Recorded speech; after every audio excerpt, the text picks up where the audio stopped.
እንዴት ነህ ጓደኛዬ? ምን ነው የደካከመ ትመስላለህ። ሰላም አይደለህም እንዴ? ምን እባክህ፣ ዛሬ ግብር ለመክፈል ገቢዎች ሄጄ ስንት ሰዓት ተሰልፌ ተራ ሳይደርሰኝ ለነገ ተብሎ ይኸው ተመልሼ መጣሁ። ይሄማ ቀላል ነው። መፍትሄው እኮ ተገኝቷል። ምን አይነት መፍትሄ? ይኸውልህ ብርሃን ባንክ ብርሃን ኢታክስ የተሰኘ አገልግሎት ጀምሯል።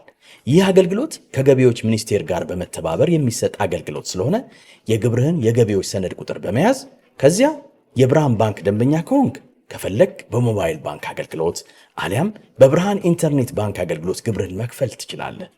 የባንኩ ደንበኛ ካልሆንክ ደግሞ ወደ ቀረበ የብርሃን ባንክ ቅርንጫፍ ሄደህ ግብርህን መክፈል ነው። ዋው! ይሄማ ትልቅ የምስራች ነው። ቀኔን ነው ያበራኸው። አዎ፣ በብርሃን ባንክ ኢታክስ የግብር ክፍያ አገልግሎት ከረጃጅም ሰልፍ ድነው በፈለጉት ሰዓት በማንኛውም ቦታ ሆነው ግብርዎን መክፈል ይችላሉ። ብርሃን ኢታክስ ፈጣን የግብር መክፈያ አማራጭ። ብርሃን ባንክ እንደ ስማችን ብርሃን ነው ስራችን። ተመልሰናል። አድማጮቻችን ቆይታችሁን አራዳ ኤፍ ኤም 95.1 ላይ እንድታደርጉ ነው የምንጋብዛችሁ። ፕሮግራም ፉትቦል ካፌ ነው። ትናንትና ምሽት በኤምሬትስ የተደረገውን ጨዋታ እንመልከት። አርሰናል 3-1 በሆነ ውጤት አሸንፏል። የባየር ሙኒክ ድክመቶች የታዩበት ጨዋታ ነበር። ግን ከባየር ሙኒክ ድክመት በላይ ደግሞ የአርሰናል ጥንካሬ እንደ ቡድን ምን አይነት ቡድን እንደሆነ ያሳየበትም ትልቅ ጨዋታ ነበር ብዬ አስባለሁና ይህንን ጉዳይ እንመልከተው። በኤምሬትስ የተደረገ ጨዋታ ነው። እንግዲህ ባየር ሙኒክ አርሰናል ላይ ባለፉት ዓመታት ትልቅ የሆነ የበላይነት እንደነበረው ይታወቃልና ያንንም ደግሞ የበላይነት አሁን ማስቀጠል እንደማይችል ወይም ደግሞ አሁን ያለው አርሰናል የተለየ ቡድን እንደሆነ በኤምሬትስ ያየንበት ምሽት ነበርና እንመልከተው ይህንን ጉዳይ። ጨዋታው ምን ይመስል ነበር የሚለው እናንሳ።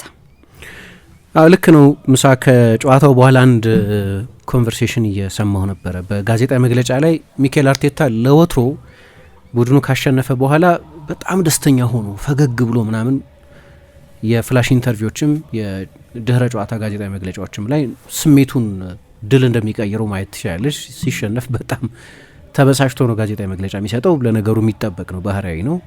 ማንም ሰው ሲሸነፍ ፊቱ ቅጭም ይላል፣ ሲያሸንፍ በፈገግታ የተሞላ ይሆናል።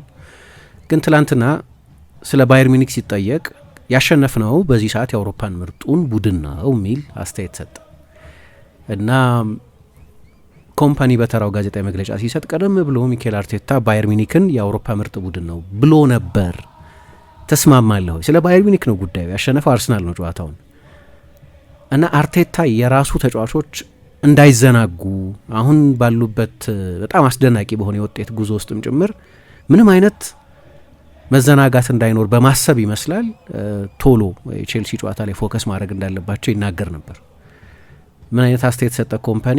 እኔም ሚኬልም እናውቃለን። ይሄንን ከፓሪስ ሳን ጀርማን ጨዋታ በኋላም ይኸው ጉዳይ ተነስቶ ነበር። ባየር ሚኒክ ፓሪስ ሳን ጀርማን አሸንፎ ነበር እንደምታውቂው ከጥቂት ሳምንታት በፊት። ማናችንም ኖቬምበር ላይ የዓለም ወይ የአውሮፓ ምርጥ ቡድን መሆን አንፈልግም ማለት የዓለም ወይ የአውሮፓ ምርጥ ቡድን መሆን የምንፈልገው ግንቦት ሲመጣ ሜይ ሲመጣ ነው። ስለዚህ ለባየርን እንዲህ አይነት ሙገሳ መሰጠቱም አላሳመነውም። ግን እላሱ በዚህ ሰዓት በዚህ አሁን ባለንበት ወቅት የዓለም ምርጥ ቡድን መባል ብዙ ነገር እንደማይናገር የቁርጡ ጊዜ መጨረሻ ከ6 ወር በኋላ እንደሚመጣ ተናግሯል። ያኔ ምንድነው እንግሊዞቹ እንደሚሉት ድልድዩ ወንዙ ጋር ስንደርስ ድልድዩን እንሻገራለን እንደሚሉት ያኔ አርሰናል እዛ ኮንቨርሴሽን ውስጥ ይኖራል አይኖርም ጊዜ ይነግረናል፣ እድሜ ይስጠን። ለአሁኑ ግን አሁን በዚህ ሰዓት ግን በአውሮፓ ከአርሰናል የተሻለ ቡድን የለም። ትላንትና ሌላ ኮንፈርሜሽን፣ ትላንትና ያንን ያሳየው። አሁን እንዳልኩት አርቴታም ቢሆን አሁን እኮ የዓለም ምርጥ ቡድን ናችሁ እናንተ የአውሮፓ ምርጥ ቡድን ናችሁ እና ፕሪሚየር ሊጉን የምታሸንፉ ይመስላል። በቻምፒየንስ ሊግም አሁን ባለው ሁኔታ ከእናንተ የሚሻል ቡድን የለም። አንዳንድ ሰዎች ደግሞ ምንም ያህል አንኮንፈርተብል ቢሆን ከአርሰናልን ከትሬብል የሚከለክል ምን አለ? ፖቴንሻሉ አለው ይሄ ቡድን። በሁሉም ሲሊንደር እየተኮሰ ያለ ነው። ገና ሰሞኑን የሚመለሱ ደግሞ ተጫዋቾች አሉ። ትናንትና ማርቲን ኦዴጋርድ ተመልሷል። ካይ ሃቨርትዝ ቅርብ ነው። ቪክቶር ዮኬሬስ ቅርብ ነው። ለትላንትናው ጨዋታ ጭምር ሊካተቱ ይችሉ ነበር። የሞት ሽረት ጨዋታ ቢሆን ኖሮ ማድዌክ የተመልሶ ትላንትና ጎል አስቆጥሯል። የበቀደም የቶተናም ጨዋታ ላይ ተቀይሮ ገብቷል። እነዚህ አንዳንዶቹ ያልነበሩ፣ አንዳንዶቹ ከቤንች የተነሱ ናቸው። ካላፊዮሪን ማርቲኔሊን ከተጠባባቂ ወንበር ላይ አስነስቶን የተጠቀመው። ኢንካፒዬ ቤንች ነበር፣ ሞስኬራ ስለሆነ የተጫወተው። ዋይት ከቤንችን የተነሳው እና ምን ከትሬብልስ ምን የሚከለክለዋል? ፖቴንሻሊ የምናወራ ከሆነ እና ደግሞ በዓለም ላይ በዚህ ሰዓት በኮቺንግ የአርሰናልን ያህል በጥንቃቄ ኮች የሚደረግ ቡድን አለ ለማለት ያስቸግረኛል። በየጨዋታው በዚህ ውድድር ዘመን በ19ኙም ጨዋታዎች የታየው የአርሰናል ወጥ ፐርፎርማንስና ውጤት የሚናገረው ነገር ትልልቅ ግምቶች እንዲሰጡ የሚያደርግ ነው። ግን አርቴታም ያውቀዋል ይሄን። አርቴታም የአውሮፓ ምርጥ ቡድን ከሆነ አርሰናል በግንቦት ምርጡ ቡድን እንዲሆን እንደሚፈልግ አውቃለሁ። ለአሁኑ ግን ሊሰጣቸው የሚገባው እነሱ እንደሚሉት ለነሱ አበባቸውን መስጠት አለብሽ፣ ፍላወራቸውን መስጠት አለብሽ። በጣም አስደናቂ ቡድን ነው። እንግዲህ አንድ ነገር ልናገር። እንግዲህ ባየር ሚኒክ ወደ ትላንትናው ጨዋታ ሲመጣ ምንም ጨዋታ ለመሸነፉ አንድ ነገር ነው፣ ግን 61 ጎል ነበር ያስቆጠረው። በአምስቱ ግዙፍ የአውሮፓ ሊጎች የባየርንን ያህል በርካታ ጎሎች በዚህ ውድድር ዘመን በሁሉም ውድድሮች ያስቆጠረ ቡድን አልነበረም። ትላንትናም የባየር ሚኒክን ኦፌንሲቭ ችሎታ፣ ጎል የማስቆጠር የማጥቃት አቅም ስንናገር ነበር። ትላንትና 0.68 ኤክስጂ ነው አርሰናል ላይ ያስመዘገበው ባየርን። ግን ከዚህ የሚበልጥ አብዘርድ የሆነ ስታት ደግሞ ልንገርሽ። አርሰናል 19 ጨዋታ አድርጓል። ትላንትና የተመዘገበበት ኤክስጂ ሶስተኛው ከፍተኛ ነው። ያስቀመጡትን የስታንዳርድ መጠን ነው የሚያሳይ። 0.68 አርሰናል በ19 ጨዋታዎች የተመዘገበበት ከፍተኛው ሶስተኛ የኤክስጂ መጠን ነው እና ይሄ ያስደንቃል በጣም። እንዲህ አይነት ቡድን ነው። ስለዚህ ምንም ጥያቄ የለውም አይናችን የሚነግረን ነገር አለ። ስታቲስቲካል ሞዴሎችን ታይ፣ አንዳንድ ሰዎች እንደሚሉት የኤሎ ሬቲንግ ይባላል። እያንዳንዱን ጨዋታ በእያንዳንዱ ጨዋታ የታየ ፐርፎርማንስን ከግምት በማስገባት የአውሮፓ ምርጥ ቡድኖች በቅደም ተከተል ይቀመጣሉ። በሁሉም ሊጎች አሉ። አርሰናል በኤሎ ሬቲንግ መሪ ነው። ከዚያ ደግሞ እነዚህ ቡክ ሜከርስ የሚሏቸው አሉ፣ አወራራጅ ድርጅቶች የሚባሉ ዘንድሮ ፕሪሚየር ሊግ ማን ያሸንፋል፣ ቻምፒየንስ ሊግ ማን ያሸንፋል፣ ሌሎቹ ዋንጫዎችን ማን ያሸንፋል በሚል ሰዎች እንዲወራረዱባቸው ያደርጋሉ። በእነዚህም በፕሪሚየር ሊግም በቻምፒየንስ ሊግም ያሸንፋል በሚል ቅድሚያ ግምት የተሰጠው አርሰናል ነው። በብዙ ስታቲስቲካል ሞዴሎችም አርሰናል የአውሮፓ ምርጥ ቡድን ነው። ትላንትና በቻምፒየንስ ሊግ ለመጀመሪያ ጊዜ ጎል የተቆጠረበት። ከወራት በኋላ እንደዛ ይሆናል ወይ? ወራቱ ይነግሩናል። ምክንያቱም የማይተነበዩ ብዙ ነገሮች አሉ። ትላንትና ለዚህ ነው ከጨዋታው በፊት ፓሪስ ሰን ዠርማ አምና በዚህ ሰዓት የአውሮፓ ምርጥ ቡድን አልነበረም። በግንቦት ግን የአውሮፓ ቻምፒየንስ ሊግ አሸናፊ ነበር፣ የትሬብል አሸናፊ ነበር። ያንን ሜንቴን ካደረገ አርሰናል አላውቅም፣ ግን ሜንቴን አያደርግም ለማለትም ምንም ምክንያት የለም። ሴሚፋይናሊስት ነበር አምናም። በተለያየ መንገድ መጫወት የሚችል እንደሆነ ትላንትና በድጋሚ አሳይቷል። 3 ጎሎች አስቆጥሯል። 3ቱም የተለያዩ ጎሎች ናቸው።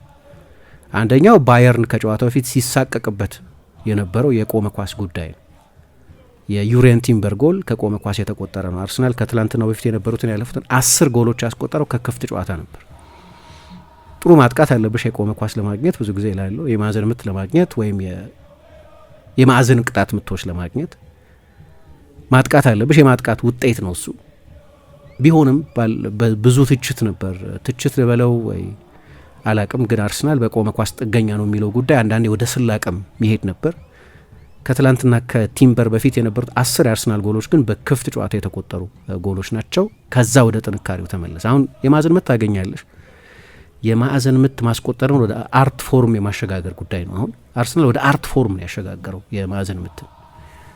ስለዚህ የማዕዘን ምት ታገኛለሽ። የማዕዘን ምት የማስቆጠር አቅምን ፐርፌክት ማድረግ ችሎታ ነው፣ ለእያንዳንዱ የጨዋታ ቫሪያብል መዘጋጀት ማለት ነው።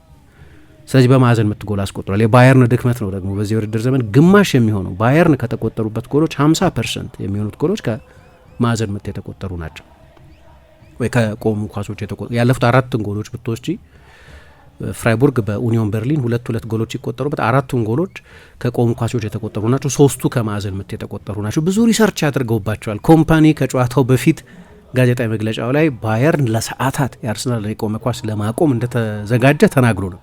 እንዲያው አንድ ነገር ልንገራችሁ፣ አርሰናል ከሚቆጠሩበት ጎሎች 50% የሚሆኑት ደግሞ ከቆሙ ኳሶች የሚቆጠሩ ናቸው አለና እነሱ ብቻ አይጎዱንም፣ እኛም እንዘጋጃለን ለአታኪንግ ሴት ፒስስ አለ። ባየርን አላስቆጠረም በቆመ ኳስ፣ ግን አርሰናል የቆመ ኳስ ጎል አስቆጥሯል። ስለዚህ አንደኛው ጎል ብዙ ጊዜ የሚነሳ የአርሰናል ጥንካሬ ነው። ሁለተኛው ጎል የፕሬሲንግ ውጤት ነው። ከባየር ሚኒክ አጋማሽ ከዳዮ ኡፓሜካኖ የተሳሳተ ፓስ የመጣ የፕሬሲንግ ካውንተር ፕሬሲንግ ጎል ነው። ራይስ ነው ኢንተርሴፕት ያደረገው። እንደ አንድ ሰው ማይጫወት ነው። ልክ እንደ እንጎሎ ካንቴ አይነት የሁለት ሰው ኤነርጂ ያለው ተጫዋች ነው። እሱ ነው ኳሱ እንደ ኤዜ የሰጠው። ኤዜ ለሪካርዶ ካላፊዮሪ እንደገባ የመጀመሪያ ንክኪው ነው እና ሌላ ተቀይሮ ለገባውና ቦታ እንደቀየረን በቅጽበት ቡካዮ ሳካ ተቀይሮ ወጣ። እሱ በግራ በኩል ትሮሳርን ነበር የተካው። ከዛ በቀኝ በኩል መጫወት እንደጀመረ ምናልባት የጨዋታው የመጀመሪያ አክሽን ሊሆን ይችላል። የአርሰናል የመጀመሪያ ጎልን በቻምፒየንስ ሊግ ውጤቱ 1-1 እያለ ባየር ሚኒክ ላይ በማስቆጠር ጀመረ። ሶስተኛው ጎል ደንበኛ የካውንተር የምንድነው በአሜሪካ ስፖርቶች የሚባል የኳርተር ባክ ፓስ አለ ከማንቸስተር ሲቲ ጋር ኤቤሪቼዜ ለማርቲኔሊ ተመሳሳይ ፓስ ሰጥቶት ነበር። ትላንትናም ባየርን ወደ አቻነት ለመምጣት በጣም እንግዳ የሆነ ሁሉም የባየርን ተጫዋቾች በአርሰናል የሜዳ ክፍል ነበሩ። ስለዚህ ወደ ባዶ ስፔስ ነው ኳሱን የጣለው። የማርቲኔሊ ፍጥነት አስደናቂ ነበር። ኖየር ወጥቷል ከራሱ ጎል፣ ግብ ጠባቂውን አልፎት ጎሉን አስቆጥሯል። ስለዚህ ሶስቱም የተለያየ ባህሪ ያላቸው የአርሰናል የማጥቃት ጥንካሬም በቫራይቲ ጭምር በአይነት የተለያየ እንደሆነ የሚያሳይ ነው። አሁን ጨዋታው ላላየ ሰውና የፖሴሽን ጉዳይ ትኩረት ለሚስበው ሰው ባየርን 60% ኳስ ተቆጣጥሯል ትላንትና። በጭራሽ ግን ከአርሰናል ጋር በተለይ በሁለተኛው አጋማሽ የሚመጣጠን አልነበር። በሁለተኛው አጋማሽ የአንድ ቡድን ዶሚናንስ ነው የነበረው። 60% ኳስ ይዘሽ ወይም አርሰናል 40 ወይም 39% ኳስ ይዞ ጨዋታ ዶሚኔት ማድረግ እንደሚቻል ትላንትና በሚገባ አሳይቷል። ምክንያቱም ለምሳሌ ባየርን ማይክል ኦሊሴ ያለው፣ ሃሪ ኬን ያለው፣ ሰርጅ ግናብሪ ያለው ልጅ ቢሆንም ሌናርድ ካርልን የመሰለ ብዙ ተስፋ የሚጣልበት የጀርመኑ ሜሲ የሚባል ተጫዋች ያለው፣ ጆስዋ ኪሚህ አይነት ድንቅ ፕሌሜከር ያለው ቡድን በአርሰናል የፍጹም ቅጣት ምት ሳጥን ስንት ጊዜ ኳስ ነካ? 9 ጊዜ። ሃሪ ኬን አንድም ሙከራ አላደረገም፣ አንድም ለሙከራ የሆነ ኳስ አላቀበልም። ማይክል ኦሊሴም እንደዚሁ አስቸግሮታል። በተለይ በጨዋታ የመጀመሪያ 10-15 ደቂቃ ማይልስ ሉዊስ ስኬሊን ድንቅ ተጫዋች ነው፣ ምንም ጥያቄ የለውም። ግን ጨዋታው ሲያልቅ ሃሪ ኬን ከዩሪየን ቲምበር ያነሰ ነው በተጋጣሚ ቡድን የፍጹም ቅጣት ምት ሳጥን ውስጥ ኳስ የነካበት መጠን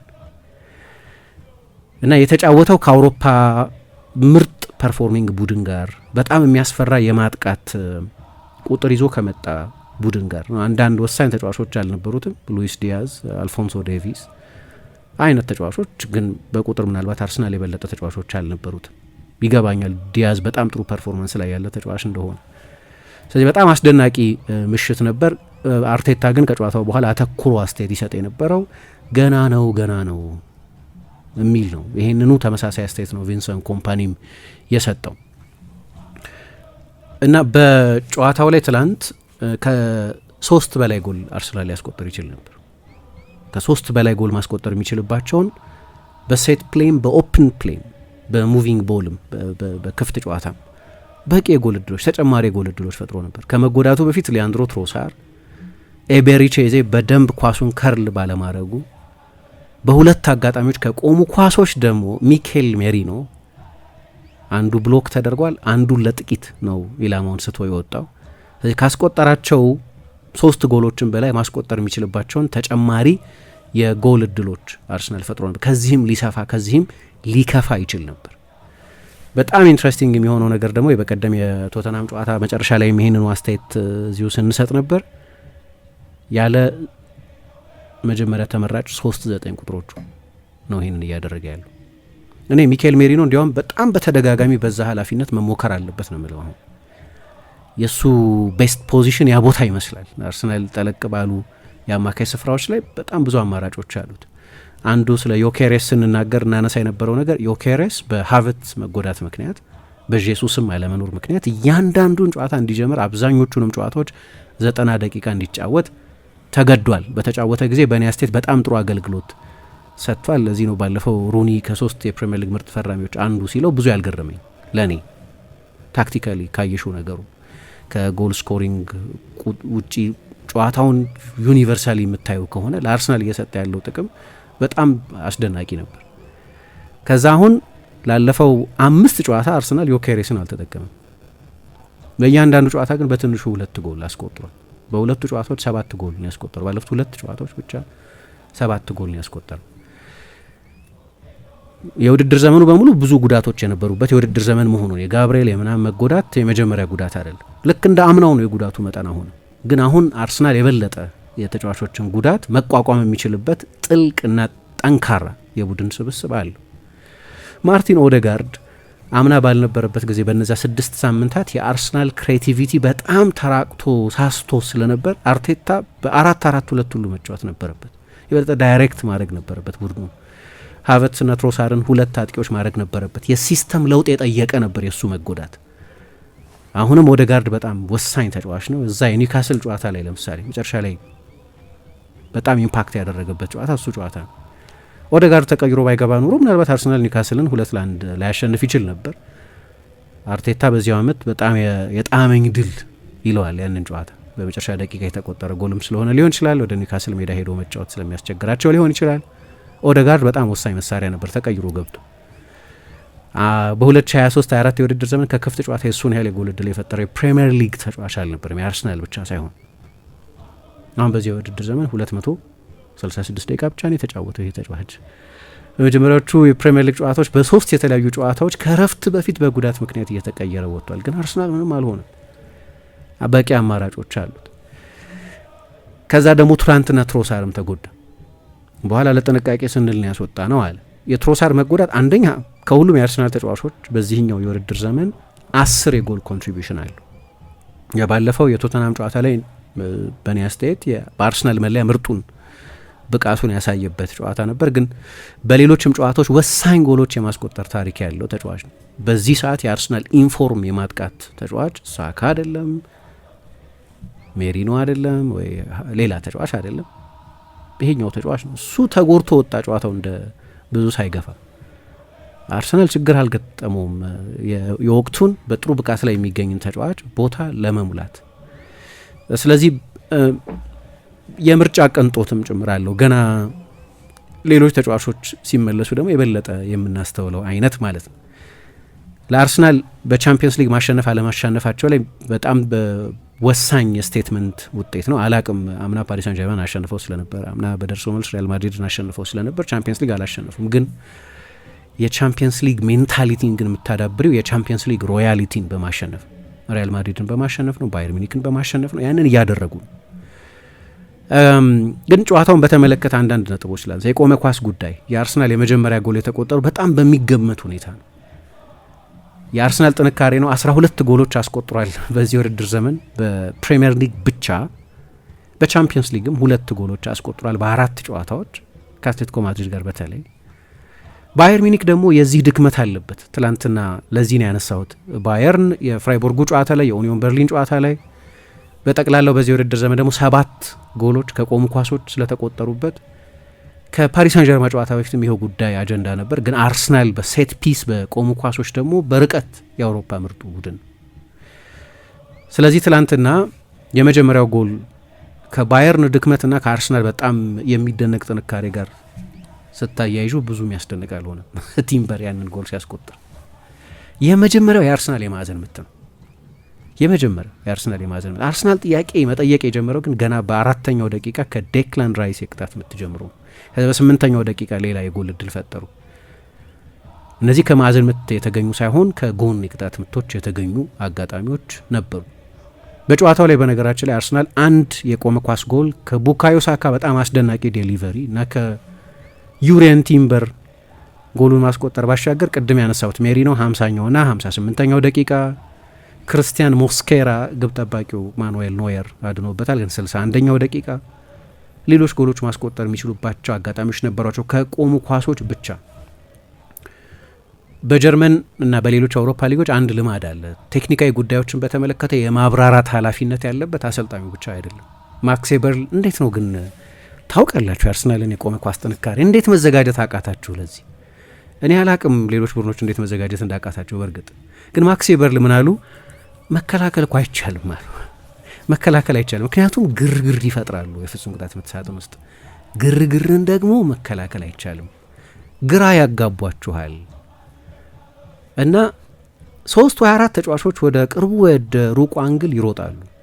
ፓተርን አጠናሁ ብላችሁ እናንተ ወደ ቅርቡ አንግል ነው የአርሰናል ተጫዋቾች በቅርብ ጊዜ በአንድ ጊዜ የሚተሙት ካላችሁ፣ በዚህኛው ጨዋታ ደግሞ ወደ ሩቁ አንግል ሊሄዱ ይችላሉ። በአንደኛው የማዕዘን ምት ጊዜ የሚያደርጉትን ሩቲን በሚቀጥለው የማዕዘን ምት ጊዜ ደግሞ አይደግሙትም። ስለዚህ ለምኑ ትዘጋጃላችሁ አሉ። ሚክስ ብታረጉትም በዞናል ማርኪንግ እና በማን ማርኪንግ አጠናው በቪዲዮ በትሉም ለመከላከል በጣም ያስቸግራል። ምክንያቱም ግርግር ይፈጠራል የፍጹም ቅጣት ምት ሳጥን ውስጥ አሉ። ኮምፓኒ ምንም ቢያጠና ለውጥ ያላመጣው ለዚህ ነው። ብዙ የቪዲዮ ፉቴጅ አይቻለሁ ስለ አርሰናል የቆሙ ኳሶች። የጀርመን ብዙሃን መገናኛዎች ደግሞ ከጨዋታው በፊት ከሚታመኑ ለባየርን እና ለዛበንስትራሰ ቅርብ ከሆኑ ለባየር ሚኒክ የልምምድ ማዕከል ቅርብ ከሆኑ ምንጮች አገኘ ነው ብለው ዘገባ እንደሰሩት ከጨዋታው በፊት ቪንሰንት ኮምፓኒ በእርግጥም ይሄ ፍራንኮ ጀርመናዊ ኒኮላ ጆቨ የአርሰናል የማዕዘን ምቶችና የቅጣት ምቶች ላይ የሚሰራውን ስራ የቪንሰንት ኮምፓኒ ስታፍ እና ራሱ አሰልጣኙ ረጅም ሰዓት አጥንተው ነበር። 12 ጎል አስቆጥሯል። እኛ ደግሞ በዚህ እየተቸገርን ነው፣ በዚህ ማስተር ካደረገ ቡድን ጋር ነው የምንጫወተው አሉ። ከ15ቱ ጎል 7ቱ የተቆጠሩ ኦልሞስት 50% የተቆጠረባቸው ከቆመ ኳስ ስለነበር ማኑኤል ኖየር ራሱ በዛበንስትራሰ የአርሰናልን የቆመ ኳስ የመከላከልን የማጥቃትን ጥንካሬ ለመከላከል ለብቻው የተለየ የልምምድ ሴሽን ሰርቶ ነበር። ከፍተኛ ትኩረት ሰጥቷል ባየርን ከዚህ ጨዋታ አስቀድሞ። ለዚህ ነው ኮምፓኒም የሆነ የአእምሮ ጨዋታ ለመጫወት ሞክሮ። እውነቱን ነው ለነገሩ ስታቲስቲካሊ አርሰናል አምና ከተቆጠሩበት ጎሎች ኦልሞስት ግማሽ የሚሆኑት ከቆሙ ኳሶች የተቆጠሩ ነበር። እሱም በጣም አርመውታል በዚህ ውድድር ዘመን። የባየርን ጨዋታ ላይ ከፔዤ በፊት ከነበረው ጨዋታ በፊት ይሄው አጀንዳ ስለነበር የባየርን ችግር ይታወቅ ስለነበር ለዚህ ነው አስተያየት የሰጠው። የፔዤ ጨዋታ በፊትም ይሄው ነገር ብዙ ይወራ ነበር ብሎ፣ ግን አርሰናል ከፔዤ የበለጠ ዌፐን አለው። ጨዋታው እንደተጀመረ እንዲህ አይነት አደጋ መፍጠር የጀመሩት እንደተጀመረ ነው። ከዛ ምን ትሆኛለሽ መሰለሽ፣ እኔ አርሰናል የማዕዘን ምቶች ቅጣት ምቶች በሚያገኝበት ጊዜ ነገሩ ስነ ልቦናዊም ነው ነው ታክቲካዊ ነው ይገባኛል። ብዙ ጊዜ አንስተነዋል። እሱ በፕሪሚየር ሊግ አብዮት ሆኗል። የቆመ ኳስ አሰልጣኝ መቅጠር፣ የቆመ ኳስ ዲፓርትመንት መቅጠር፣ የመልስ ውርወራ አሰልጣኝ መቅጠር ሳይቀር ብዙዎቹ ክሎፕ በ2019-20 የውድድር ዘመን የስሮዊን አሰልጣኝ ነው፣ የመልስ ውርወራ አሰልጣኝ ነበራቸው። ስለዚህ ለረጅም ጊዜ የቆየ ጉዳይ ነው፣ አዲስ ነገር አይደለም። ግን አሁን ወደ የበለጠ ምርምር የሚደረግበት የጨዋታው መልክ መሆን ጀምሯል። አሁን ምን እየሆነ ነው? ሴንስ ኦፍ ሲኒማ ያለው ነው ብሎ ነው የአርሰናል ከዚህ በፊት አንስቼዋለሁ። የፍጹም ቅጣት ምት ሳጥን ውስጥ በሚገኝበት ጊዜ የአርሰናል ተጫዋቾች ይተያያሉ፣ አንዳንዶቹ ይነካካሉ፣ አንዳንዶቹ ይነጋገራሉ። እንዲህ ነው የምናደርገው ይላሉ። ያንን የሚያውቁት የአርሰናል ተጫዋቾች ብቻ ናቸው። ለባላጋራ ቡድን ተጫዋቾች ግራ የሚያጋባ ነገር ነው። ቀጥሎ ምን ሊያደርጉ እንደሚችሉ የሚያውቁት የአርሰናል ተጫዋቾች ናቸው። ማን ግብ ጠባቂውን ብሎክ እንደሚያደርግ፣ ማን ዋናውን የሴት ፕሌይ ተከላካይ ብሎክ እንደሚያደርግ፣ ማን ወደ ቅርቡ አንግል እንደሚገጭ፣ ኳሱ ለማን ታርጌት እንደሚደረግ፣ ማን የዲኮይ ሩጫ እንደሚያደርግ እያንዳንዱ ሰው የተሰጠ የኃላፊነት ክፍፍል አለው። ስለዚህ በደንብ ነው የሚሰራበት እና ቫራይቲ አለው። አንዳንዴ በአጭር ይሄዳሉ፣ አንዳንዴ የቅርቡን አንግል ታርጌት ያደርጋሉ፣ አንዳንዴ የሩቁን አንግል ታርጌት ያደርጋሉ። ከዛ በጣም ጥሩ ኳስ ማሻገር የሚችሉ የሳካ እና የዴክላን ራይስ አይነት የግራና የቀኝ እግር ያላቸው ተጫዋቾች አሏቸው። እንደ ጋብርኤል አይነት ዶሚናንት የአየር ላይ ኳስ ዶሚናንት የሆነ ተጫዋች አላቸው። የአርሰናል በቡድን ደረጃም የአርሰናል ሳይዝ በጣም ከፍተኛ ነው። ረጃጅም የአየር ላይ ኳስ ዶሚኔት ማድረግ የሚችሉ ተጫዋቾች አሉ። ይሄ ታክቲካዊ ነገር ሊሆን ይችላል። ፍርሃትም ግን አለ፣ ሽብር አለ። በዚህ ምክንያት የሚፈጠር ሽብር አሁን ቅድም አክሴ በርሊ ያሉት እሱን ነው። ኮንፊውዝ ያደርጓችኋል፣ ትርምስ ይፈጥራሉ። እና እንዴት ተዘጋጃላችሁ ለትርምስ? ትርምስን መከላከል አትችሉም አሉ። እኔ ደግሞ ወደ ምን ወስዶ ያለው መሰለሽ፣ የባላጋራ ቡድን ተጫዋቾች አርሰናል የማዕዘን ምት እንዳያገኝም ይፈራል። በጣም ጠንካራ መሳሪያ ስለሆነ 40% የሚሆነውን ጎል ስላስቆጠረ አሁን ታያለሽ። ፓቭሎቪች በጣም ሴፍ ፓስ ለመጫወት ይሞክራል። ምክንያቱም ኳሱ ተመልሶ መጥቶ የማዕዘን ምት ከሆነ አርሰናል አንድ በጣም ጠንካራ መሳሪያ ሊያገኝ እንደሆነ፣ ስለዚህ ያንቺን ጀነራል ፕሌይ ሳይቀር ማለት ነው በክፍት ጨዋታ ያለሽን ሪስክ መውሰድ ሳይቀር ኢምፓክት ያደርገዋል። የማዕዘን ምት እንዳያገኝ አርሰናል እያልሽ ነው የምትፈሪው ማለት ነው። እና ይሄ ደግሞ በቀጥታ ሴፍ የሆነ ጨዋታ እንድትጫወች ያስገድዳል። ፔኔትሬቲቭ ፓስ ብጫወት አርሰናል ቶሎ ያገኘዋል። በክፍት ጨዋታ ባያስቆጠር የማዕዘን ምት ቅጣት ምት ያገኛል። ትፈሪያለሽ እሱ። የአርሰናል 1-1 አጋጣሚ ላይ ሳካ ላይ ፋውል ብሰራበት አርሰናል አደገኛ ቦታ ላይ የማዕዘን ምት ሊያገኝ ነው፣ የቅጣት ምት ሊያገኝ ነው ትያለሽ ማለት ነው። ቀጥተኛ ያልሆነ ቴንሽን ይፈጥራል ነው የምለው እኔ። ስለዚህ በክፍት ጨዋታም ቢሆን የባላጋራ ቡድን ተጫዋቾች የሚጫወቱበት የሚያስፈልግ ነጻነት አይኖራቸውም። ደግነቱ ግን ለአርሰናል በሙቪንግ ቦልስ አደገኛ ቡድን ነው፣ በክፍት ጨዋታ አደገኛ ቡድን ነው። አሁን በደንብ ሰሞኑን በደንብ እያረጋገጠ ነው። ይሄ ጥያቄ ነበር፣ በቆመ ኳስ ነው ጎል የሚያስቆጥረው የሚል ጥያቄ ነበር። ግን በሚገባ ትላንትና በሌሎችም ጨዋታዎች እንዳየ ነው አንደኛው የማዕዘን ምቶችም የክፍት ጨዋታ ውጤቶች ናቸው። ሁለተኛው ትላንት ባየርን የተቸገረበትን አርሰናል በጣም ውጤታማ የሆነበት ነገር የሃይ ፕሬሲንግ ነገር ነው። አንደኛው ጎል የተቆጠረው በዚያ መንገድ ነው። ቅድም እንዳነሳሁት በሁለተኛው አጋማሽ የኖኒ ማዱዌኬ ጎል የካላፊዮሪ ክሮስ ነው። ኖኒ ማዱዌኬ እነሱ ታፒን የሚሉት አይነት ጎል ነው ያስቆጠረው። ግን ለምሳሌ ባየርን ምናልባት ከሌሎቹ በፕሪሚየር ሊግ እንደ ባየርን አይነት እግር ኳስ የሚጫወት ቡድን የለም በአይነቱ ማለት ነው። ይሄ ራዲካል ፖዚሽናል ፕሌይ የሚሉት አሁን ጓርዲዮላ ሳይቀር ትቶታል ሳይሆን ቢያንስ ይቀላቅለዋል። እንደ ድሮ አይነት ወይ ወደ ፖሴሲዮን አይደለም። ሲቲ የበለጠ ዳይሬክት ቡድን ነው፣ የበለጠ የፖዚሽን ቡድን ነው። አሁን በዚህ ውድድር ዘመን ግን እንደ ድሮ የዛሬ 2 ዓመት እንደነበረው አይነት ሲቲ ለምሳሌ ለነገሩ ከሃላንድ መምጣት ጀምሮ እየተቀየረ መጥቷል። ግን በዚህ ዓመት ደግሞ ወደ ሌላ ምዕራፍ ወስደውታል የአጨዋወታቸውን ለውጥ ማለት ነው። ባየርን በመጠኑ እንደ ድሮ ባርሳ የሚጫወት በጣም ስትሪክት የሆነ ፖዚሽናል እግር ኳስ የሚጫወት ቡድን ነው። ከኋላ በትዕግስት ፓሶች እየሰራ ለመውጣት የሚሞክር ቡድን ነው። በሀይ ዲፌንሲቭ ብሎክ የሚጫወት ቡድን ነው። ከዛ አርሰናል ያው አንደኛ በበቂ ሁኔታ ፕሬስ አልተደረገም። አርሰናል ትላንት ለምን አልተደረገ መሰለሽ? አርቴታ ከሌሎቹ ጨዋታዎች በበለጠ ሁኔታ ረጅም ኳስ ሲጫወት ነበር። ስለዚህ የባየርንን ፕሬሲንግ በአንድ ፓስ ታልፊያለሽ፣ በሁለት ፓስ በዳይሬክት ሩት ማለፍ ይቻላል። ስለዚህ ብዙ ፕሬስ አላደረገም አርሰናል እንደ ሌሎቹ ጨዋታዎች። የበለጠ በሎ ብሎክ አይደለም ግን በሎወር ብሎክ ለዋሉ ከሌሎቹ ጨዋታዎች የበለጠ ወደ ኋላ ሳብ ብሎ በሚከላከል ግን ደግሞ ከኋላ ራያ እንደ ትላንትናው ረጅም ኳስ ሲጫወት ብዙ ጊዜ አላየሁትም። ብዙ ጊዜ ረጅም ኳስ ሲጫወት ነበር። ስለዚህ ባየርን ፕሬስ ማድረግ አይችልም። ረጅም ኳስ የምትጫወት ቢያንስ በሃይ ፕሬሸር መጫወት አይችልም። ለዚህ ነው የአርቴታ ዝግጅት እንከን አልባ ነው ብሎ ከጨዋታ በፊት ዝግጅት ሲያደርግ ያንን ቡድን ፎረንሲክሊ ነው የሚያጠነው፣ በዝርዝር ነው የሚያጠነው። ይሄኛው የኮምፓኒ ቡድን ደግሞ ከሃንዚ ፍሊክ ዘመን በኋላ በኃይለኛ ፕሬሲንግ ውጤታማ የሆነ ቡድን ነው። ስለዚህ የባየርን አንደኛውን ጥንካሬ ፕሬስ እንዳትደረጊ በማድረግ ብቻ ማለፍ ይቻላል። ትላንትና የባየርንን የፕሬሲንግ አቅም በዚህ ሪትሪት በማድረግ ተቋቁመውታል ማለት ነው። እና እነዚህም ነገሮች በጣም ኢንትረስቲንግ ነገሮች ናቸው፣ ታክቲካሊ በጣም ኢንትረስቲንግ ነገሮች ናቸው። ግን በመሀል በተለይ በመጀመሪያ አጋማሽ ባየርን አንዳንድ አደጋ የፈጠረባቸው ጎልም ያስቆጠረበት ቅጽበት ነበር። እሱን ማንሳት ያስፈልጋል። አሁን እዚህ ጋር አርቴታ አንድ ቁማር የቆመረ ይመስለኛል በእኔ አስተያየት። አንድ ድንቅ ኳስ ነው፣ 3 ፓስ ነው ያስፈልጋቸው። ጆሹዋ ኪሚህ ወደ ኋላ ተመለሰና በመሀል ተከላካዮቹ ትይዩ መስመር ነው የነበረው። ከዛ አንድ በጣም ድንቅ የአግድሞሽ ኳስ ነው ወደ አርሰናል ግራ ወደ ባየርን ቀኝ የላከው። ሰርጅ ግናብሪ እንደመጣ በአንድ ያለ ተጨማሪ ንክኪ ነው ለሌናርድ ካርል ኳሱን የሰጠው። ካርል ባዶ ጎል ላይ ጎሉን አስቆጠረ። በ17 ዓመቱ ነው ጎል ያስቆጠረው። በጣም ግሩም ጎል ነው ከባየርን ፐርስፔክቲቭ ካየሽ። ባየርን ይህንን ማድረግ ይችላል። ቡድን ውስጥ ማጂክ አለ፣ ድንቅ ተጫዋቾች አሉ፣ ያንን ማድረግ የሚችሉ ድንቅ ተጫዋቾች። እንደዚህ አይነት የ60 ሜትር ፓስ ማቀበል የሚችል ፕሌይ ሜከር አላቸው። እና የአርሰናል እንደዛ አይነት ሃይላይን ብዙ ሲይዝ አላየሁትም። ግን አንዱ ችግር ምን ነበር መሰለኝ ትናንትና በአርሰናል በኩል ይሄ ጎል በተቆጠረበት ቅጽበት በኩል እና በአንዳንድ የጨዋታው አጋጣሚዎች በኩል በተለይ ማይልስ ሉዊስ ስኬሊ የአርሰናል ዊክ ሊንክ ነበር። ትላንት ተቀይሮ ሞቷል። ምናልባት ከምን ጋር ላገናኙ ይችላሉ። ብዙ እየተጫወተ ያልሆነ ተጫዋች ነው። በፕሪሚየር ሊግ አንድም ጨዋታ አልጀመረም። የቻምፒየንስ ሊግ ጨዋታዎች ላይ ያስጀምረዋል አሰልጣኙ። የቻምፒየንስ ሊግ ጨዋታ ያስጀምረዋል ማለት አርሰናል 5 የቻምፒየንስ ሊግ ጨዋታ ብቻ ነው ያደረገው። ሁሉንም አልጀመረም፣ አልፎ አልፎ ነው የሚጫወተው። ስለዚህ ይሄ ምንድነው ረስቲ መሆን፣ በቅርብ ጊዜ ብዙ ጨዋታዎች ባለማድረግ የተነሳ ያለ ከጨዋታ የመራቅ እንግድነት ልበል፣ እንደዚህ አይነት ሁኔታ ውስጥ ያለ ተጫዋች ነው።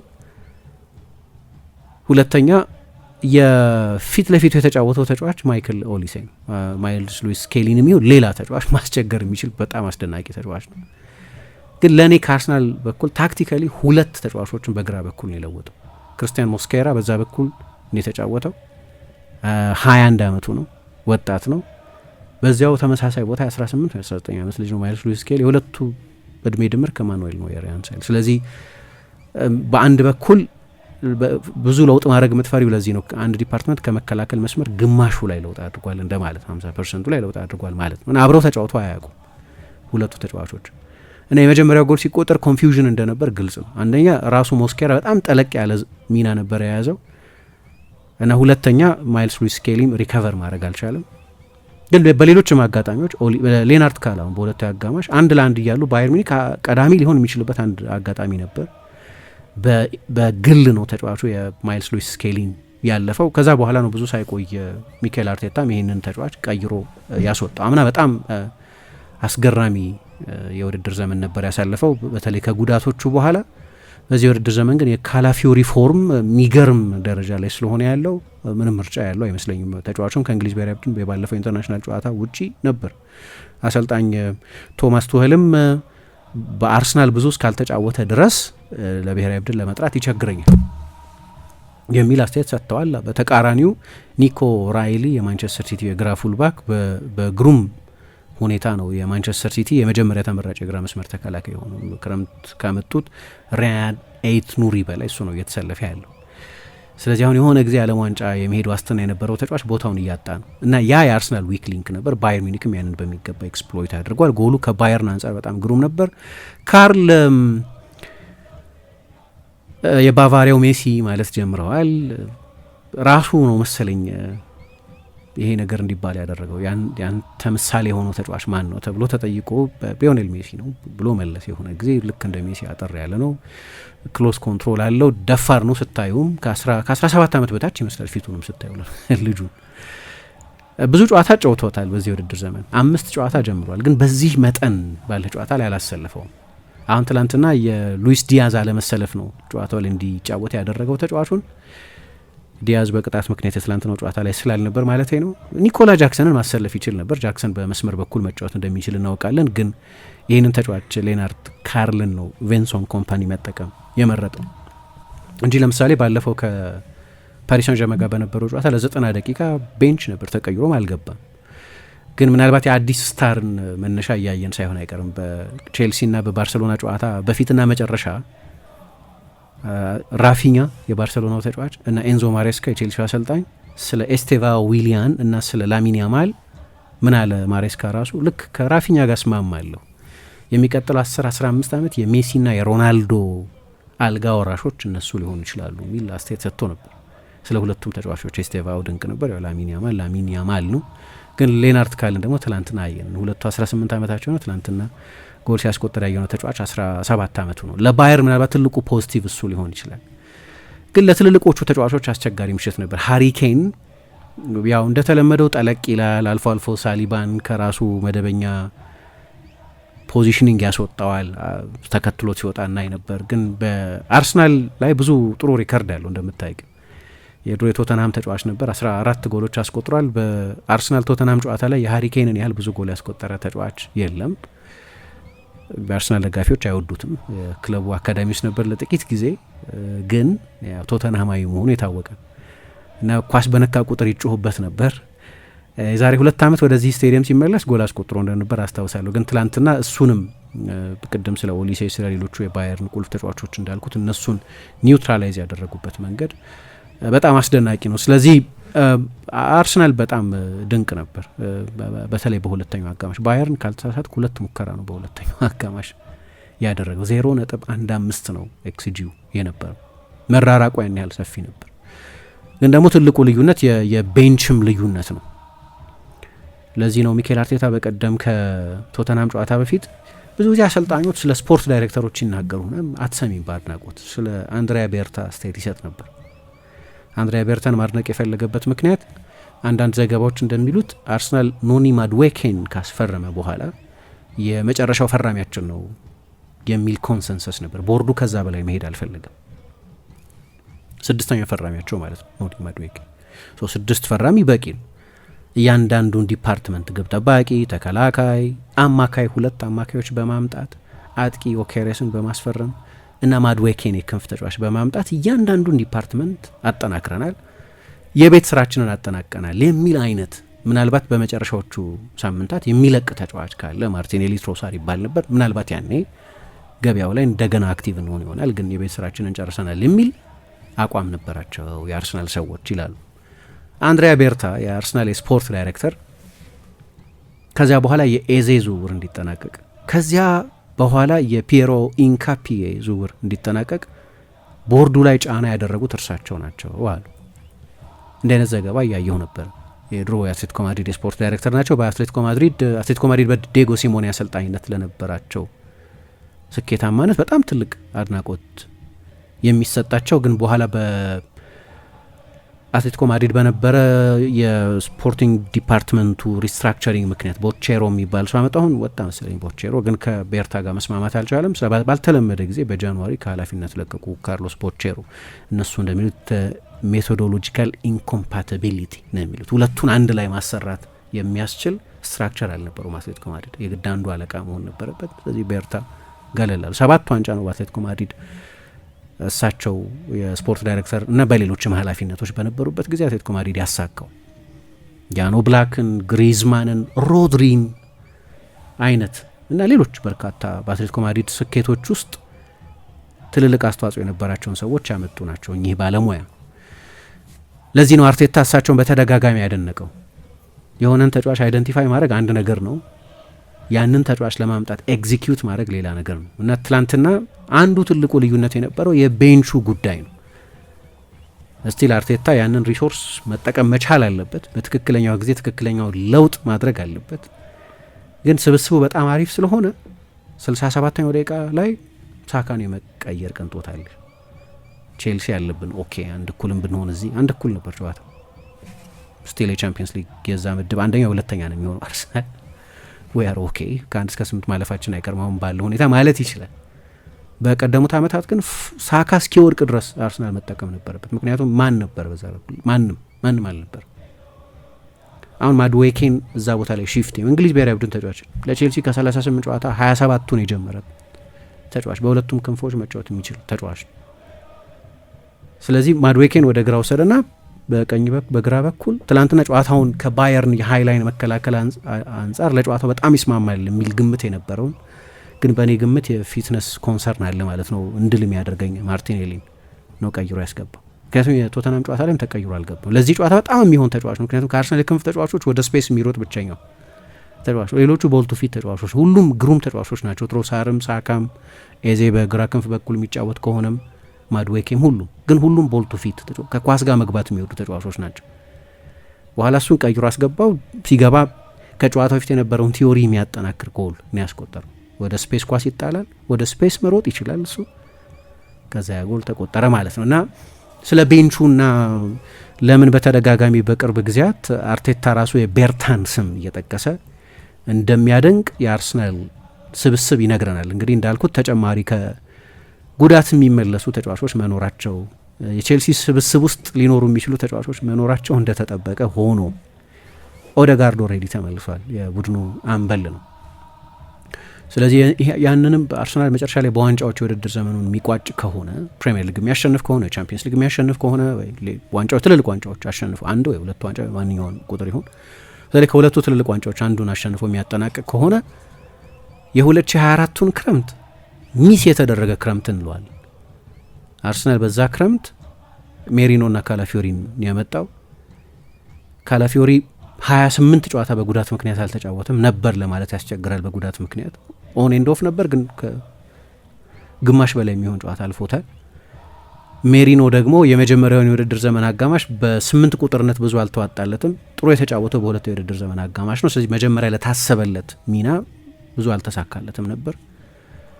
ከዚያ ደግሞ የለቀቁ ተጫዋቾች ነበሩ። ባለፈው ክረምት የአርሰናል ስብስብ እንዲያውም የበለጠ ሳስቶ ነው የውድድር ዘመኑን የጀመሩት።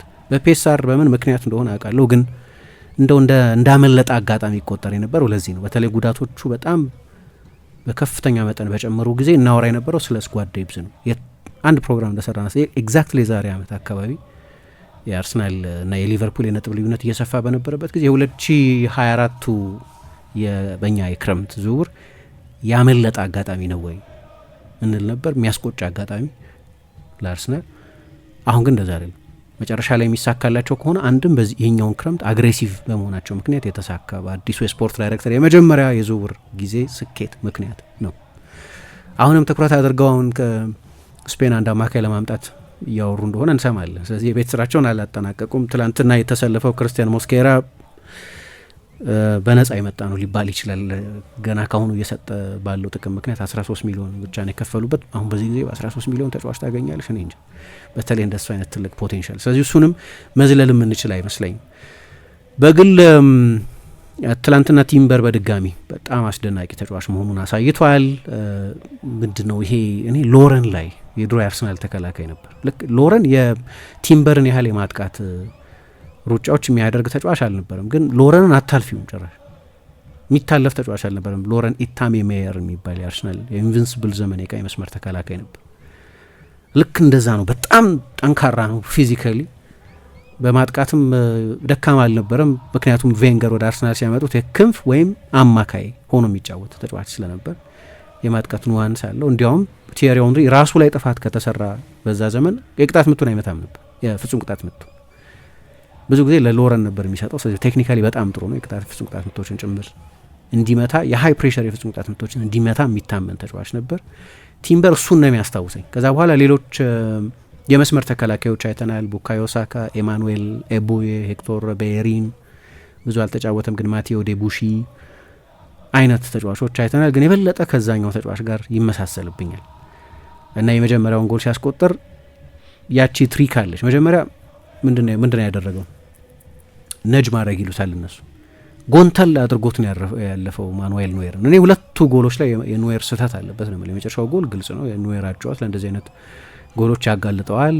ራዲካል ስዊፐር ነው፣ ከራሱ የጎል መስመር ይወጣል እና ብዙ ጊዜ ይሰራል። ሳይሰራ ሲቀር ግን እንደ ትናንት አይነት ኮሚካል ጎል ይቆጠራል። የኮሪያ ጀርመን 2018 የዓለም ዋንጫ የመጨረሻ የምድብ ጨዋታ ጎል ስለ ኖየር ይነግረናል። በጣም አብዮታዊ ግብ ጠባቂ ነው።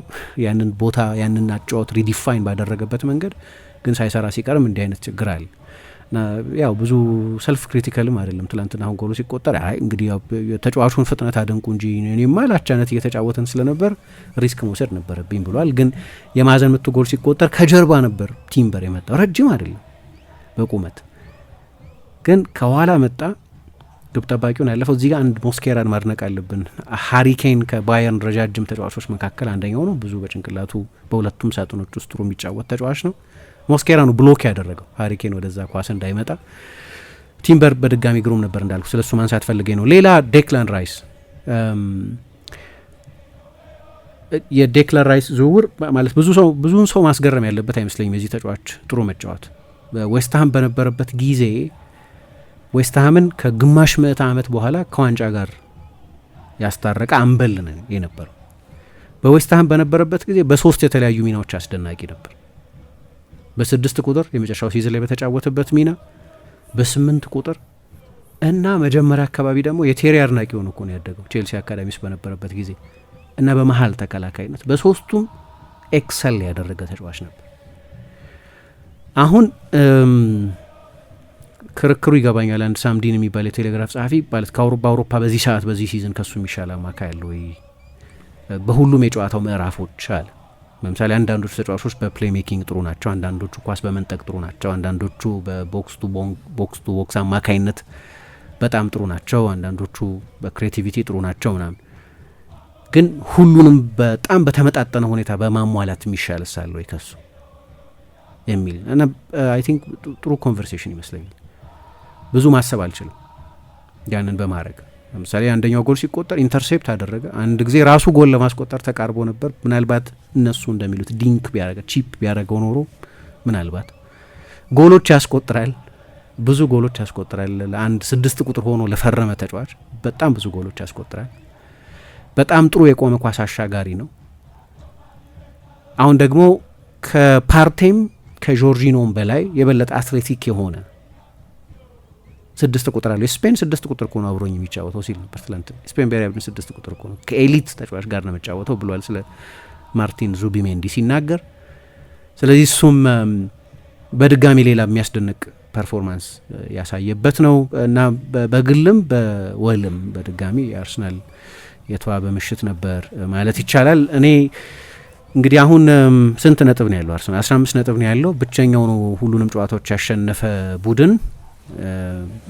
የሚቀጥሉት የሚቀጥለው አንድ ጨዋታ ካሸነፈ አይ ቲንክ ቶፕ 4 ውስጥ የመጨረሻው ጉዳይ እርግጥ ነው። ከ1 እስከ 4 ባለው መጨረስ ባለፈው ዓመት ከነበረው የበለጠ ቦነስ ስላለው በሜዳሽ እየተጫወች እስከ ሴሚፋይናል እስከ ኳርተር ፋይናል ድረስ እንድትሄጂ ስለሚያደርግ አንደኛው ሁለተኛው ሆኖ የሚጨርስ ቡድን እስከ ሴሚፋይናል ድረስ በሜዳው ነው የሚጫወተው ማለት ሁለተኛውን ጨዋታ የመልሱን ጨዋታ በሜዳው ነው የሚጫወቱት። ስለሆነ ትልቅ አድቫንቴጅ ነው፣ ምንም ጥያቄ የለውም። አሰልጣኞች የሚመርጡት የመልሱን ጨዋታ በሜዳቸው ማድረግ ነው። ይሄ እድል ይኖረዋል። አንድ ተጨማሪ ድል ብቻ ወደ ሁለተኛው ዙር በቀጥታ ሊያሸጋግረው ይችላል። 15 ነጥብ አለው።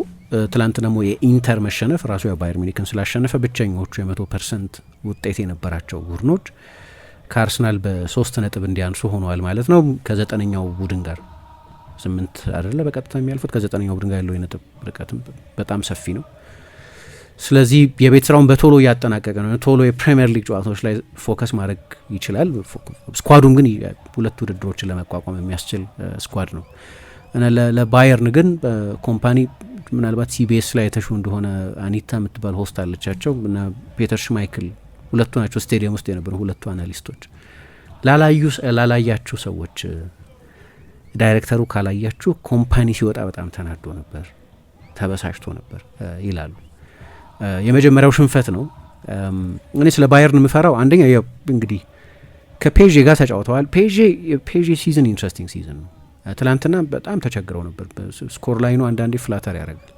ተቸግረው ነበር ትላንት 3 ጎል ተቆጥሮባቸው ቀላል አይደለም። እሱም ግን በሁለት አጋጣሚዎች ደግሞ ተመርተው ነበር። 1-0 2-1 ተመርተው ነበር። ሁለት በጣም አስደናቂ የቪቺኛ ጎሎች ናቸው ወደ ጨዋታው የመለሷቸው። ግን እሱ ብቻ ሳይሆን በዓለም የክለቦች ዋንጫ ብዙ ርቀት ለሄዱ ቡድኖች ፕሪሲዝን የሚባላል ነው። ከቼልሲ የሚያነሰ ፕሪሲዝን የነበረው፣ ከሪያል ማድሪድ የሚያነሰ ፕሪሲዝን የነበረው። ምክንያቱም የአውሮፓ ሱፐር ካፕ በኦገስት መጀመሪያ ይደረግ ስለነበር ኦገስት 7 ወይ ኦገስት 10 ነበር የተደረገው። እስካሁን ድረስ በሁሉም ሲሊንደር ተሞልቶ አይደለም እየተጓዘ ያለው። ደግሞ የባሎንዶር አሸናፊው ደምቤል የለም። እንዲያውም ጃንቱ የሚባል ተጫዋች ነው ትናንትና 9 ቁጥር ሆኖ የጀመረው ፓሪስ ሳን ጀርመን በኩል እና እስካሁን ድረስ ወደዛ አይነት ብቃት አልተመለሰም። ስለዚህ ባየርን ፔዥን ቢያሸንፍም በወቅታዊ ፎርም የአውሮፓን ምርጡን ቡድን አይደለም ያሸንፈው።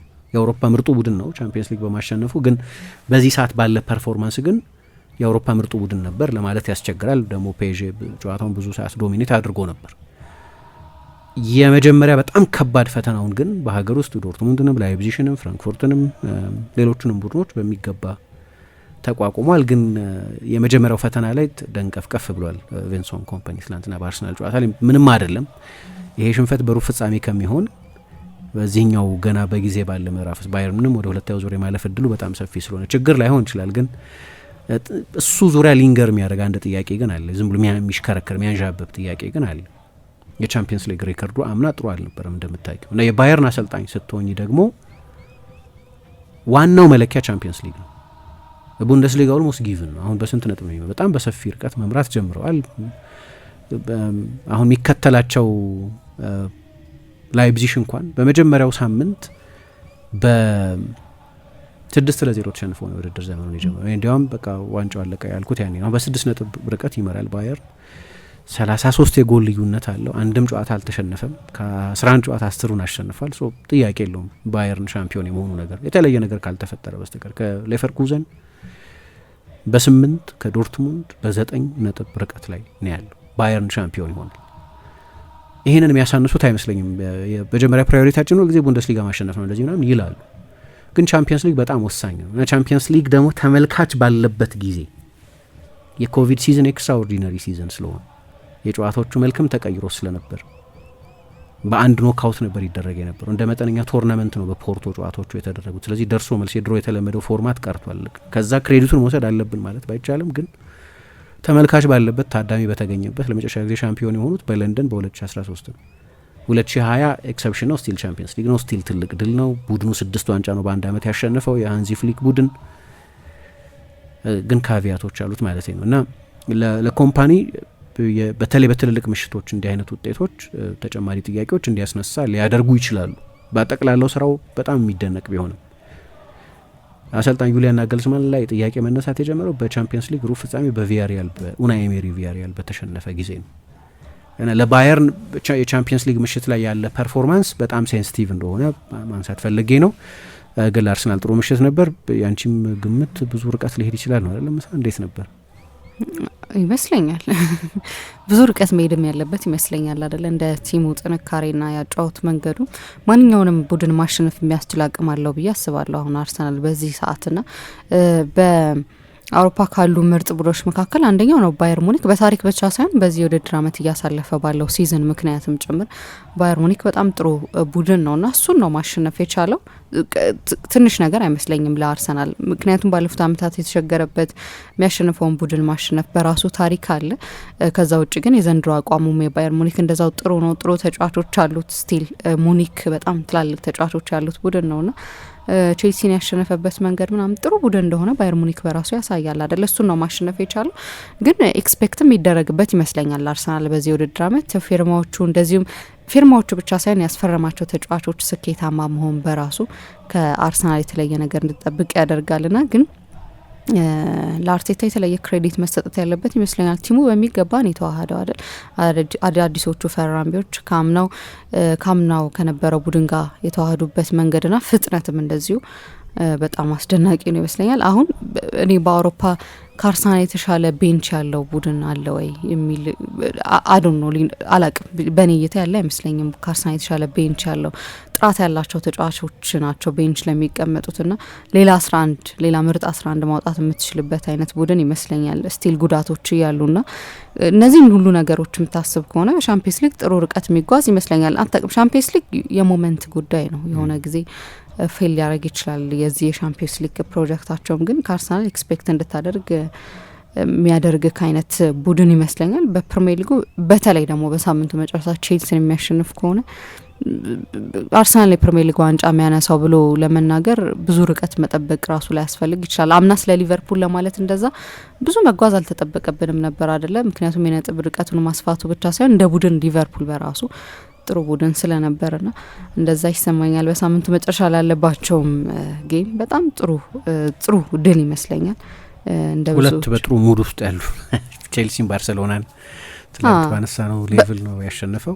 ግን እንደ ቡድን ግን የተለያየ ቦታ ላይ ያሉ ይመስለኛል። እንደ ቡድን ከሆነ የምናየው ቼልሲ በጣም ጥሩ ቡድን ነው። እኔ ለፕሪሚየር ሊግ ዋንጫ ይፎካከራሉ ብዬ ካሰብኳቸው ቡድኖች መካከል ቼልሲ አንደኛው ነበረ በዚህ የውድድር ዓመት መጀመሪያና ግን እሱን አላየንም።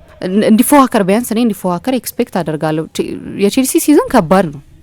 የክለቦች ዓለም ዋንጫ የነበረበት ሲዝን ምናምን መሆኑን ግምት ውስጥ ታስገባለህ። ግን ከአሰልጣኙ ጋር መቆየታቸውና ከኢንቨስትመንቱ አንጻር ቼልሲም ለዋንጫ እንዲፎካከር ነበር ኤክስፔክት ማድረገው። ግን አሁን ጥሩ ሪትም ላይ መጥቷል። በተለይ አርሰናል ለማሸነፍ የሚችል ከሆነ አው ለዋንጫ እየተፎካከረ ነው ትላለ። ምክንያቱም 3 ነጥብ ሊሆን ይችላል ርቀቱ። ስቲል ለዋንጫ የቀረበው ቡድን አሁን ባለው የነጥብ ርቀት ከሆነ ቼልሲ ነው። ግን እንደ ቡድን በተሰሩበት መንገድና በቡድን ውህደትና እያንዳንዱ ዲቴሎች ላይ እንከን ማታወጣባቸው ቡድኖች ከመሆን አንጻር ግን ከአርሰናል ጋር የሚወዳደርበት ደረጃ ላይ ነው ብዬ አላስብም። ቼልሲ በራሱ አንዳንድ ጊዜ ግን ጥንቅቅ ያለ ቡድን ወይም የተሟላለት ቡድን በሙሉ ዋንጫ ሲያነሳ አንመለከትም አይደለ? እግር ኳስ እንደዛ አይደለም።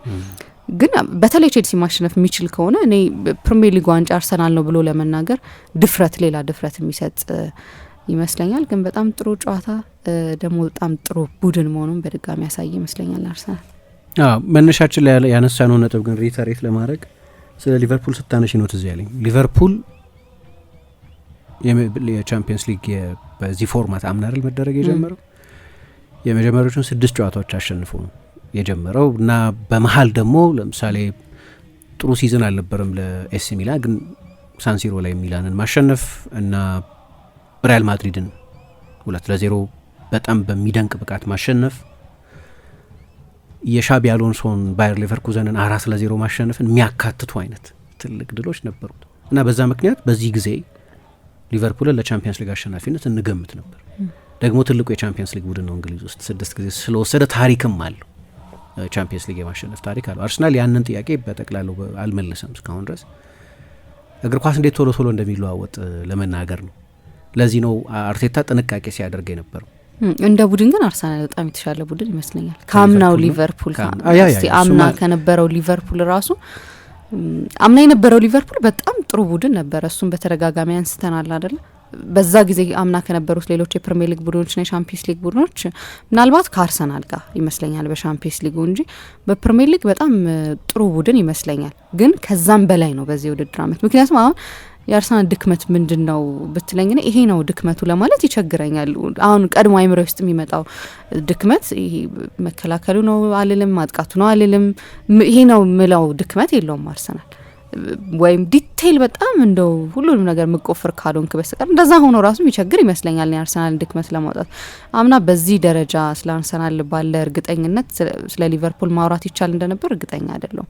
ግን የሌሎቹ ቡድኖች መዳከም እና የሊቨርፑል የራሱ ጥንካሬ አስገራሚ ነበር። ግን ዘንድሮ እንደው ሌሎቹ ቡድኖች ቢጠነከሩ ራሱ እንደዚህ አርሰናል ይጠነክራሉ እንዴ ምናምን እንድትል የሚያደርግ ፐርፎርማንስ ይመስለኛል። ልክ ነው ልል የፈለግኩት ግን ምንድነው ህዳር ነው ኮምፓኒ እንዳለው።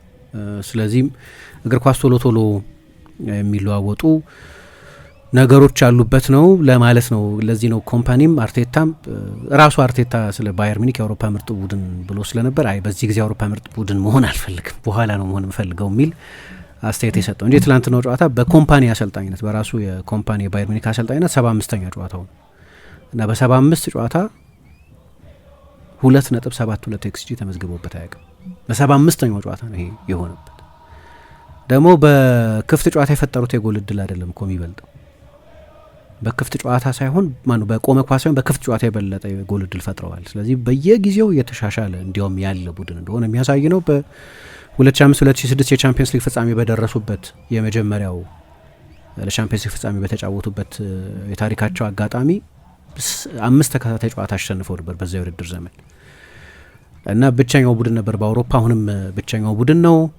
ስለዚህ የሚደንቅ ነው። በቀደም ሳነሳ እንደነበረው በዚህ የውድድር ዘመን አርሰናል 19 ጨዋታ አድርጓል። አንድ ጊዜ ብቻ ነው ከአንድ በላይ ኤክስጂ የተመዘገበበት። ስለዚህ ቡድን ምንም ስለ ፎርሙ አይደለም ጥያቄ፣ አሁን ስላለበት ሁኔታ አይደለም ጥያቄ። ለዚህ ነው አርቴታ ሜንቴን ማድረግ አለብን ይሄንን የሚል ቡድኑ በዛው አስደናቂ ትኩረት እንዲቀጥል እንደሚፈልግ ሲናገር የሰማ ነው። ለዚህ ነው ለስካሁኑ ግን አይ ቲንክ ትላንትና ተጨማሪ የአውሮፓ ምርጥ ቡድን ነው ያለ ምርጥ ቡድን ነው የሚል ክርክር ለሚያቀርቡ ሰዎች ተጨማሪ ኤቪደንስ ሆኖ ሊቀርብ የሚችል ነው። አዎ የአውሮፓ ምርጥ ቡድን ነው የሚል መልስ እንዲሰጥ የሚያደርግ ነው። ባየር ሚኒክን በተለይ በሁለቱ አጋማሽ በበለጡበት መጠን አንድ ተጨማሪ ጊር ሺፍት ማድረግ እንደሚችሉ ባሳዩበት ሁለተኛው አጋማሽ በኤፊሽንሲያቸው በሁሉም ነገር ስለዚህ እሱን ማለት የሚቻል ይመስለኛል። ደግሞ የተወሰኑ አድማጮቻችንን አስተያየት እንቀበል። ከማል አብዲ ሚል አድማጫችን የዘንድሮ አርሰናል ይለያል፣ ማንም የሚያቆመን አይመስለኝም። በምሽቱ ጨዋታ ላይ የአርሰናል ተጫዋቾች ሁሉም እንደ ቡድን ጥሩ የነበሩ ቢሆንም ለእኔ ግን የጨዋታው ኮከብ አርቴታ ነው ብሎናል። ሲንጆ ሳንታ ሊቨርፑል ምንም እንኳን ብዙ በትር ቢበዛበትም ቀና እንደሚል አልጠራጠርም። የሊቨርፑል አመራሮች ስሎትን ለስብሰባ ጠርተዋል። ምናልባትም ሰፋ ያለ ንግግሮች እንደሚኖራቸው ገምታለሁ። አርሰናሎች ጥሩ ጉዞ ላይ ናቸው። አርቴታን አለማድነቅ ይከብዳል። በሳሉን ትንታኔ ግን እጠብቃለሁ ብሎናል። ደሱ ደሳለኝ የሚል አድማጫችን መታገስ ዋጋ አለው። ዛሬ አንድ ነገር ብቻ ነው ማለት የምፈልገው፣ እሱ ምስጋና ነው። ከወደቅንበት አንገታችንን ከደፋንበት የሁሉም መቀለጃ አስተያየት መስጫ ከሆንበት ከዛ ወቅት በትዕግስት አንስተከን ለዚህ የደስታ ጊዜያችን ቡድናችን ስላበቃን ከልብ ያመሰግናለሁ። አርቴታ በየ2 ቀኑ የደስታ ጫፍ ላይ እንወጣለን። ፍቅር እያየን ላለን የአርሰናል ደጋፊዎች ሁሉ እንኳን ደስ አላችሁ። የአመቱ መጨረሻ ምንም ይሁን ምን በየአንዳንዱ ጌም ደስታውን ከልባችሁ አጣጥሙት ብሏል። ታደሰ የሚል አድማጫችን ደግሞ አርሰናል